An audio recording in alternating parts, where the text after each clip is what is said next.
Lakwatserong motorista.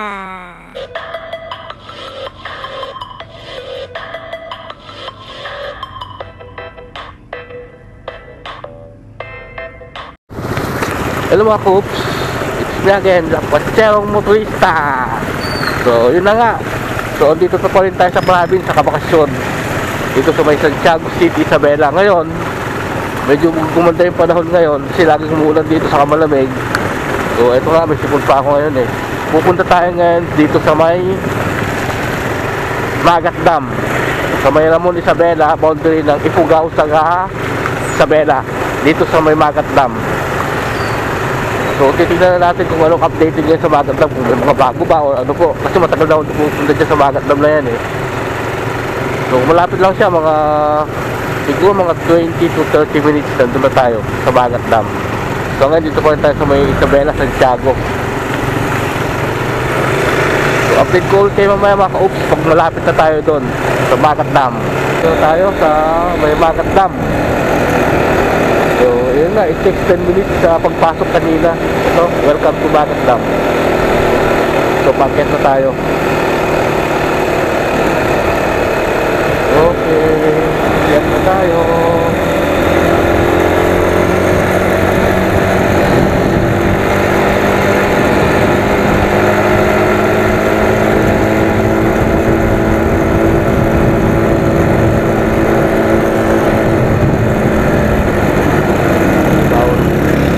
Bawal pumasok ang motor dito eh. Ano kaya? Natin na.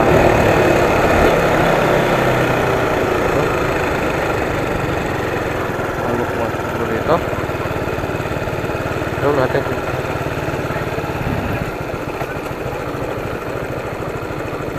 Manong mabalin motor? Pwede motor? Pwede motor sir, pero papark natin din sir sa parking space. Dyan. Lang po tayo sir. Doon lang sa may gano'n, no? Dito lang ho, sa kaliwa lang sir. Ay, thank you. Thank you, boss. Manata sir! Parking na natin sa may lang. So, dito na tayo sa bungad. So, dito yung truck.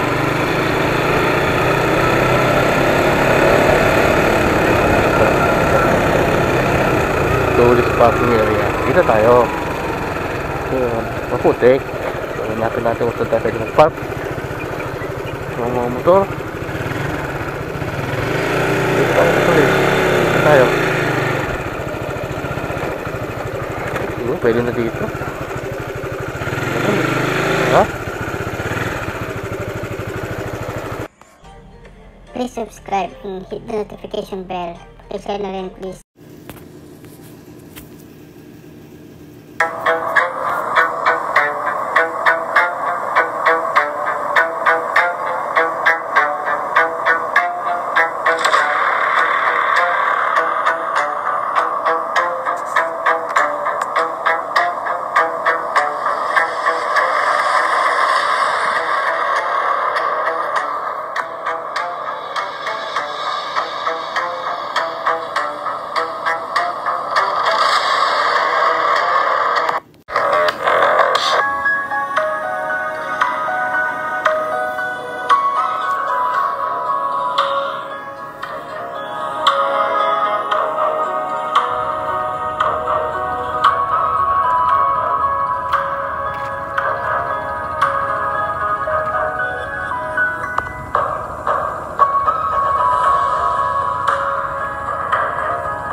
Lakwatserong motorista.